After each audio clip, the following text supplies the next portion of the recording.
oggetti particolari come tutte le corti ne avevano. Le corti principesche si vantavano non soltanto delle collezioni di statuaria e di dipinti, ma anche di questi oggetti che dimostravano la loro capacità di tessere relazioni con tutti i paesi del mondo, di arrivare ad avere il coco de mer dalle Maldive piuttosto che coccodrilli dall'Egitto e quant'altro.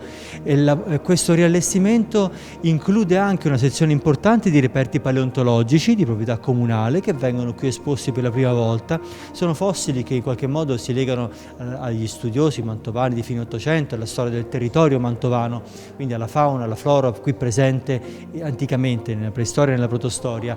Oltre a questo poi abbiamo appunto la ricostruzione, la rievocazione di una Wunderkammer con minerali, fossili, denti di squalo, coccodrilli, armadilli, tutto quello che sappiamo dalle fonti era qui presente. Sono acquisti recenti, quindi non sono materiali originali, ma ci raccontano esattamente come doveva essere una Wunderkammer dell'epoca, ed è un'apertura al mondo delle scienze, alla storia delle scienze, cioè come le scienze erano vissute nel Rinascimento. Questo riallestimento è all'interno di un nuovo percorso di visita del palazzo che include così anche la galleria della mostra, un ampliamento dell'offerta del museo che consente anche l'affaccio sul Giardino dei Semplici, l'orto botanico dei Gonzaga, che è un altro luogo meraviglioso.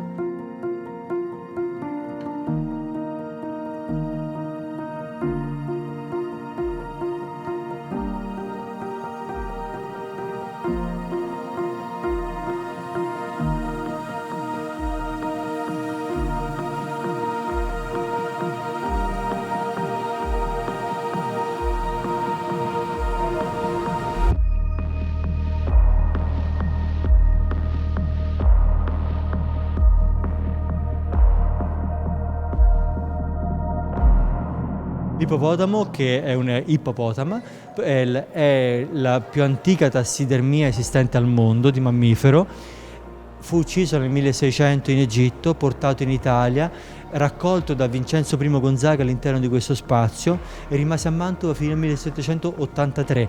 Nel 1783 arrivò a Pavia, nel Museo Naturalistico di Lazzaro Spallanzani, e oggi è in prestito dal Museo Cosmos di Pavia, il museo universitario che ci ha concesso questo straordinario prestito, un pezzo veramente incredibile. L'ippopotamo, che adesso si trova nella Galleria delle Metamorfosi, proviene dal Cosmos, dal Museo di Storia Naturale dell'Università di Pavia, dove giunse nel 1783 per volere delle autorità asburgiche. Quindi Maria Teresa d'Austria, in questa fase di riorganizzazione della cultura della Lombardia, decise che il reperto così straordinario di storia naturale dovesse arricchire le collezioni del Museo di Storia Naturale di Pavia, che era nato da pochi anni. Grazie alle nostre ricerche storiche, ma che in realtà si fondono con quelle già condotte a Mantova in età precedente, l'esemplare risulta esattamente quello ucciso all'inizio del 1600 da Federico Zerenghi, un medico di Narni, che appunto partì per l'Africa con l'intento di riportare in Europa